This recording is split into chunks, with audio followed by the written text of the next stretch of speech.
Transtornos depressivos, estudando o DSM-5-TR. Aula 9, Fronteiras nebulosas, o labirinto do diagnóstico diferencial. A natureza nos ensina que as linhas que dividem as coisas raramente são nítidas. Onde termina o rio e começa o mar? Onde termina a noite e começa a aurora? Na biologia, tudo é transição. Na psicopatologia, o cenário é idêntico. Até agora, ao longo das nossas últimas 8 aulas, estudamos os transtornos depressivos como se eles fossem caixas organizadas, com etiquetas perfeitas escritas pelo DSM-5-TR. Vimos o transtorno depressivo maior, a distimia, o TDDH, o TDPM, as depressões induzidas e a dor limite do comportamento suicida.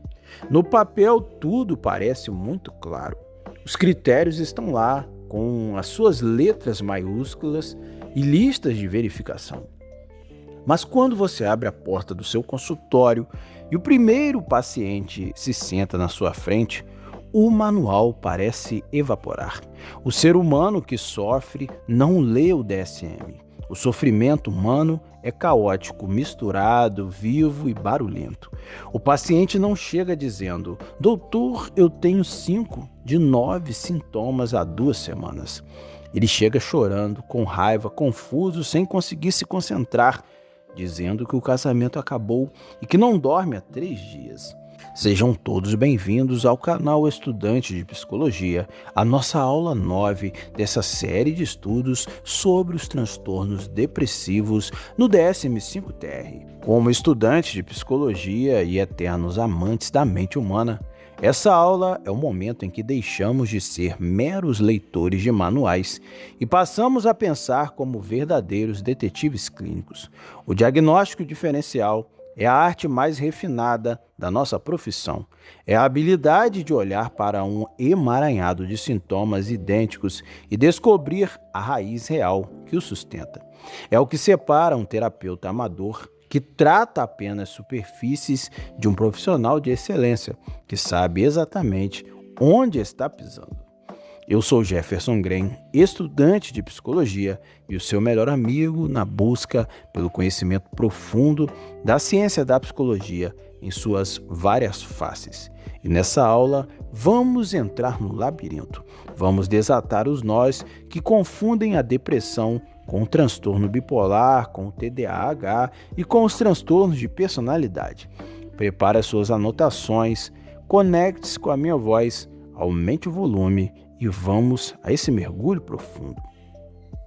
O jogo de altíssimo risco, transtorno depressivo maior versus transtorno bipolar 1 e 2. Começamos a nossa investigação pelo território onde os erros de diagnóstico cobram os preços mais caros e devastadores. A separação entre o transtorno depressivo maior, TDM, e o transtorno bipolar tipos 1 e 2. Imagine que você está diante de um paciente em um episódio depressivo profundo.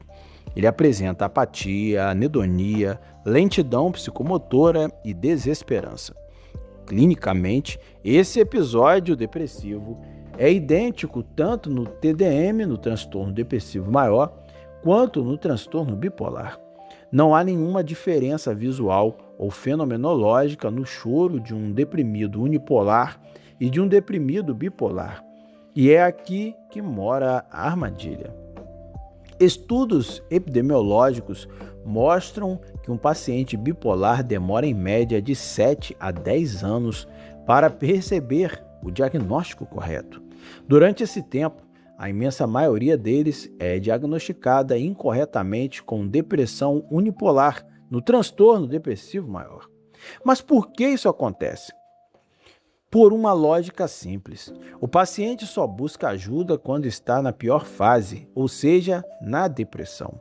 Ninguém vai ao psicólogo ou ao psiquiatra para reclamar dizendo: doutor, por favor, me ajude, eu estou me sentindo incrivelmente bem, produtivo, cheio de energia e autoconfiante. O paciente esconde a sua fase de mania ou hipomania porque para ele aquilo foi o único momento de felicidade real em meio a uma vida de dores. Mas qual é o perigo real desse erro? Como psicólogos, nós não receitamos remédios, mas nós trabalhamos em parceria com a psiquiatria. Se um paciente com bipolaridade latente, que está apenas manifestando a fase depressiva, é tratado como se tivesse depressão unipolar e recebe um antidepressivo comum, como um inibidor seletivo da recaptação de serotonina, a fluoxetina ou a sertralina, o resultado pode ser catastrófico. A inundação de serotonina sem um estabilizador de humor, como o lítio ou ácido valproato, pode causar o que chamamos na clínica de virada maníaca ou ciclagem rápida. O antidepressivo funciona como um acelerador em um carro que está sem freio. De repente, o paciente sai da depressão e é arremessado diretamente para uma crise de mania psicótica, ou pior, para um estado misto, onde a energia da mania se junta à desesperança da depressão, multiplicando exponencialmente o risco de suicídio que estudamos na aula anterior. Mas como diferenciar? Para não cair nessa armadilha, o detetive clínico precisa buscar pistas sutis, quase invisíveis, que sugerem uma bipolaridade oculta sob o manto da depressão. Primeira pista: a idade de início e o histórico familiar. Depressões unipolares costumam ter um início mais tardio na idade adulta. Se o seu paciente relata episódios depressivos graves que começaram muito cedo, na adolescência ou antes dos 20 anos, acenda a luz amarela. Além disso, a genética do transtorno bipolar é fortíssima. Pergunte sempre: há alguém na sua família com histórico de internações, oscilações extremas de humor, alcoolismo grave ou tentativas de suicídio? Segunda pista: o padrão dos sintomas, características atípicas. Enquanto a depressão comum muitas vezes cursa com insônia e perda de apetite, a depressão bipolar frequentemente apresenta sintomas atípicos, como a hipersonia. O paciente dorme 12, 14 horas por dia e ainda acorda exausto. E a hiperfagia, uma avidez incontrolável por carboidratos e doces, além de uma sensação de paralisia de chumbo nos membros. Pista 3. A resposta aos antidepressivos.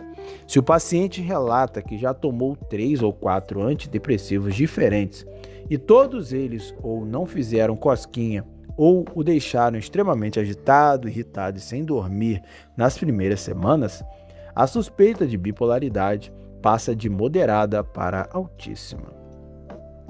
A ilusão cognitiva, transtorno depressivo maior versus TDAH.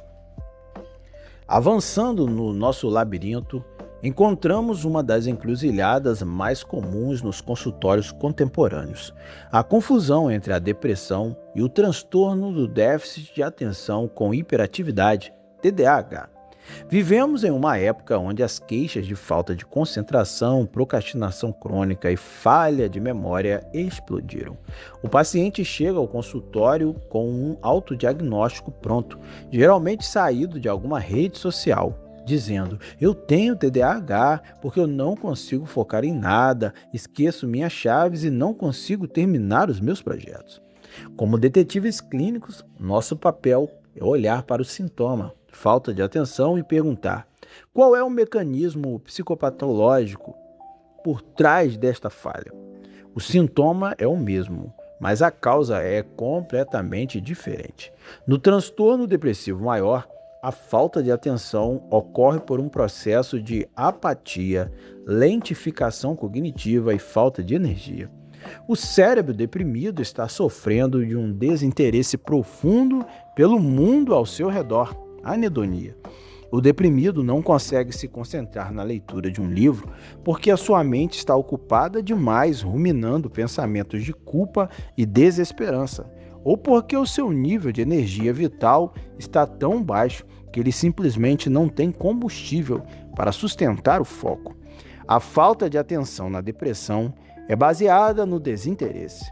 O lema do deprimido é: Para que eu vou prestar atenção nisso? Nada importa mesmo? No TDAH, o mecanismo é estrutural e neurodesenvolvimental. Trata-se de uma falha das funções executivas devido a uma desregulação dopaminérgica no córtex pré-frontal.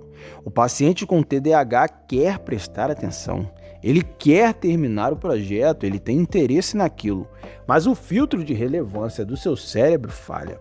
Qualquer mosca que passa, qualquer notificação no celular ou qualquer pensamento paralelo rouba a sua atenção. O lema do TDAH é: eu quero muito focar nisso, mas o meu cérebro já se distraiu com outra coisa e eu esqueci o que eu estava fazendo. A tabela comparativa do detetive. Para facilitar o seu mapeamento clínico, observe as diferenças fundamentais na raiz desses transtornos. Transtorno depressivo maior. O curso da doença. O paciente tinha uma vida funcional, entrou em um vale de depressão e, após o tratamento, tende a voltar ao normal. A origem da inatenção é decorrente da falta de interesse, apatia, ruminação mental e lentidão cognitiva. O impacto do sucesso. O paciente deprimido não sente prazer mesmo quando consegue realizar uma tarefa com sucesso. A autoestima. A baixa autoestima é baseada em sentimentos de culpa moral e inutilidade existencial. Agora, o transtorno do déficit de atenção, TDAH. O curso da doença. Crônico e contínuo. É um transtorno do neurodesenvolvimento. Os sintomas estão presentes desde a infância e persistem ao longo da vida. Origem da inatenção. É decorrente de uma disfunção executiva biológica no controle do foco e dos impulsos. Impacto do sucesso. O paciente com TDAH se sente motivado pelo sucesso, mas falha na consistência do processo. Autoestima. A baixa autoestima é secundária às frustrações reais, acumuladas por erros, esquecimentos e cobranças sociais. Se você diagnosticar um paciente com TDAH como deprimido e não tratar a falha executiva subjacente, as frustrações dele continuarão gerando um humor deprimido secundário. E se você der um estimulante, como a Ritalina ou Venvance, para um paciente que está puramente deprimido e ansioso, você pode piorar drasticamente a sua agitação e insônia. Percebe a importância do diagnóstico diferencial? O clima versus o terreno, o transtorno depressivo maior versus transtornos de personalidade borderline. Nós entramos agora em uma das fronteiras mais complexas e carregadas de sofrimento emocional. A distinção entre a depressão maior e as estruturas de personalidade com foco absoluto no transtorno de personalidade borderline. Para entender essa diferença, podemos usar a metáfora do clima e do terreno. Um episódio de transtorno depressivo maior é como o clima. Mesmo que uma tempestade dure semanas ou meses, ela ainda é um evento climático que se instalou sobre uma região geográfica. Antes da tempestade, havia dias de sol. Depois que a tempestade passa, o céu volta a clarear. A depressão altera o humor do indivíduo temporariamente ou episodicamente. Já o transtorno de personalidade borderline é o terreno. É a própria geografia do relevo. Não se trata de uma tempestade passageira. Trata-se de um solo vulcânico propenso a terremotos constantes, falhas geológicas e instabilidade estrutural crônica desde o final da adolescência. A confusão ocorre porque ambos os quadros apresentam uma dor psíquica avassaladora, crise de choro e ideação suicida. No entanto, os sentimentos que sustentam essas dores pertencem a mundos psicopatológicos diferentes. No transtorno depressivo maior, o sentimento central é a tristeza, a culpa e a lentidão. O paciente deprimido se sente pesado, inútil, culpado pelos erros do passado e enxerga o futuro como um beco sem saída. O humor dele é persistentemente rebaixado, quase não mudando ao longo do dia, independentemente de coisas boas acontecerem. No transtorno de personalidade borderline, o sentimento central é o vazio crônico e a instabilidade. O vazio do borderline não é a falta de energia da depressão, é um buraco negro existencial, uma ausência de senso de identidade que clama por ser preenchida de forma urgente. A labilidade afetiva do borderline é reativa e rápida. Ele pode estar profundamente deprimido e chorando às 14 horas porque sentiu que o seu parceiro foi frio em uma mensagem de texto, então aconteceu um gatilho de rejeição ou abandono, e às 16 horas desse mesmo dia estar eufórico, alegre e animado em uma festa porque recebeu validação social. O humor flutua em horas, guiado pelas relações interpessoais. Na depressão maior, o humor não responde a estímulos externos com essa velocidade. Ele permanece congelado no inverno afetivo. O paciente deprimido unipolar se isola porque sente que é um peso para o mundo. Já o paciente borderline se isola ou ataca porque tem um medo desesperador de ser abandonado pelo mundo, preferindo quebrar o espelho antes que o espelho pare de refleti-lo. Vamos analisar um caso clínico hipotético, o enigma de Ana. Para colocarmos o nosso chapéu de detetive e aplicarmos esses conceitos em uma situação de carne e osso, vamos observar o caso de Ana, que acaba de entrar em nosso consultório. Ana tem 26 anos. Ela se senta na cadeira, cruza e descruza as pernas, morde os lábios e bate o pé freneticamente no chão. O olhar dela está tenso. Ela começa a falar em uma velocidade impressionante, quase sem pausas para respirar. Doutor, eu não aguento mais. Meu humor está horrível. Estou com ódio constante de tudo e de todos. Minha cabeça parece uma colmeia cheia de abelhas zumbindo. Meus pensamentos estão correndo tão rápido que eu não consigo acompanhar. Eu não durmo há 4 noites. Eu deito na cama, meu corpo está cansado, mas a minha mente continua ligada no modo turbo. Meu marido disse que eu estou insuportável, que eu brigo por qualquer coisa. Eu vim aqui porque eu acho que entrei em uma depressão grave. Eu estou desesperada. Você ouve o relato da Ana. Se você for um clínico apressado, você focará nas palavras humor horrível, desesperada e insônia. Você abrirá a gaveta do transtorno depressivo maior, anotará os sintomas e pensará que se trata de uma depressão ansiosa ou agitada. Mas você é um detetive clínico treinado nessa aula 9. Você então começa a analisar as pistas contraditórias.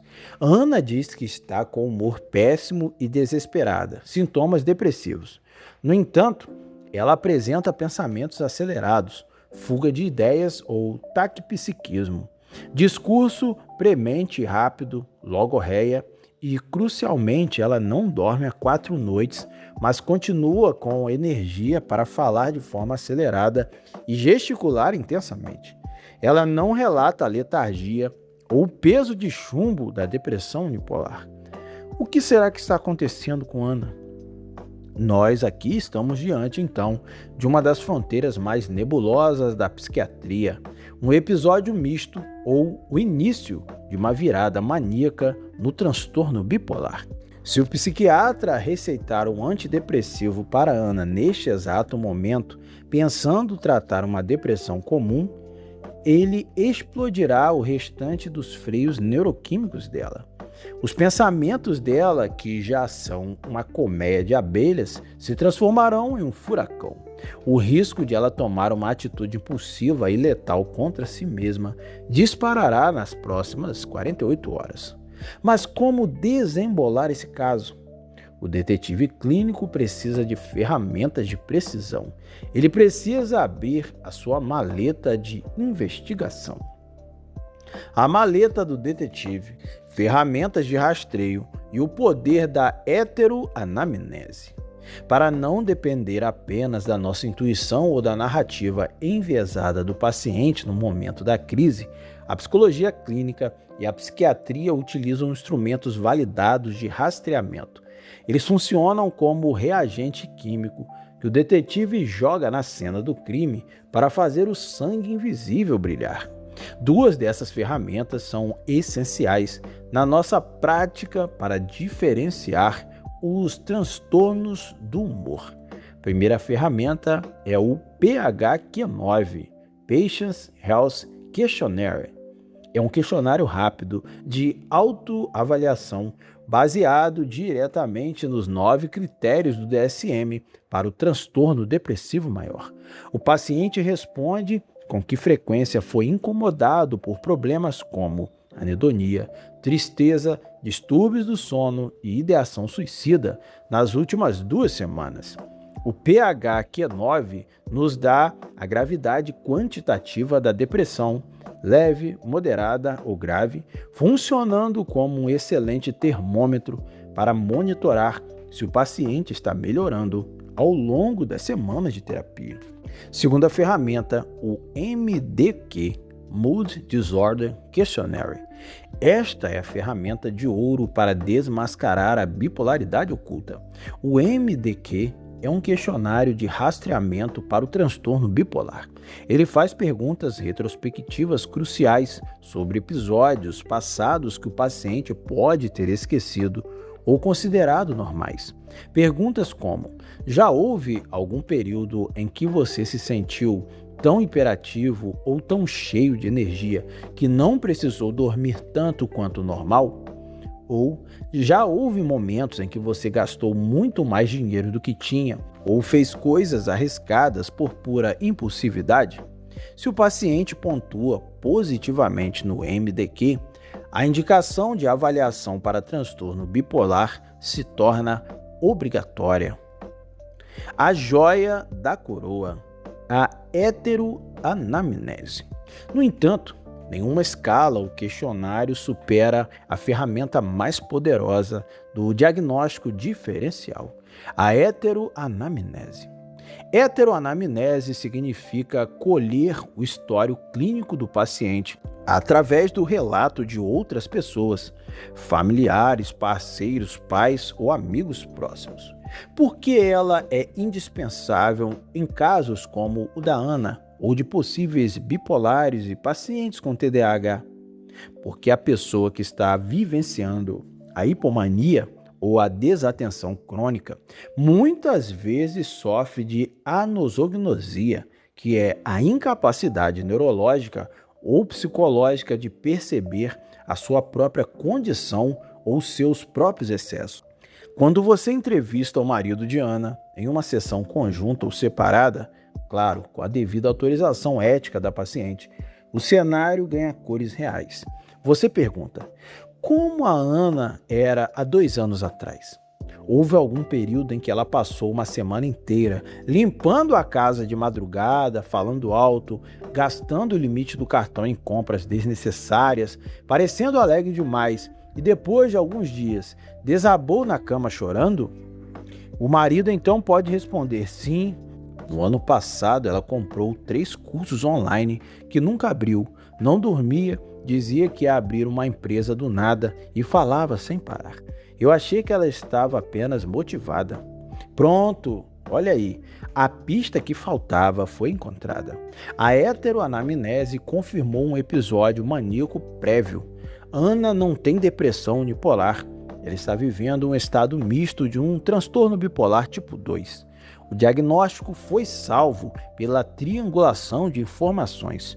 O labirinto foi decifrado. O processo de exclusão diagnóstica, o guia de passos do detetive. Para encerrarmos a nossa investigação e sairmos do labirinto com segurança, todo estudante de psicologia deve adotar um protocolo rígido de raciocínio dedutivo diante de qualquer quadro depressivo. É o funil do diagnóstico diferencial. Vamos então, sintomas depressivos apresentados. Primeiro, excluir causas médicas ou substâncias, tireoide, medicamentos ou abstinência de alguma substância. Segundo, excluir o histórico de mania ou hipomania. Ocorreu uma virada prévia, qual o histórico familiar? Terceiro, avaliar o curso do desenvolvimento. Existem sintomas desde a infância, como o TDAH, por exemplo. Quarto, analisar a estrutura da personalidade. Apresenta instabilidade e vazio crônico, podendo ser borderline? E aí então, após esse questionamento, é possível que o psicólogo consiga concluir então um diagnóstico final com mais precisão. Então, recapitulando novamente o funil do diagnóstico diferencial, passo 1, excluir causas médicas e uso de substâncias. Antes de qualquer coisa, verifique os exames de sangue e os remédios que o paciente toma. O corpo físico deve ser inocentado primeiro. Passo 2, excluir transtorno bipolar. Investigue o passado atrás de surtos de energia, noites sem dormir produtivas, gastos impulsivos e histórico familiar. Use o questionário MDQ e faça heteroanamnese. Passo 3, avaliar a linha do tempo do desenvolvimento. Os sintomas de desatenção e agitação começaram após a tristeza ou sempre estiveram lá desde a escola primária? Se sempre estiveram lá, investigue o TDAH. Passo 4, analisar a estrutura das relações e da identidade. A dor do paciente oscila conforme ele se sente amado ou rejeitado pelos outros? Há um histórico de automutilações sem intenção suicida e medo de abandono? Se sim, caminhe em direção aos transtornos de personalidade. Se o paciente passar limpo por todos esses filtros de exclusão, parabéns, você pode firmar com segurança o diagnóstico de um transtorno depressivo primário, ou seja, o TDM ou a distimia.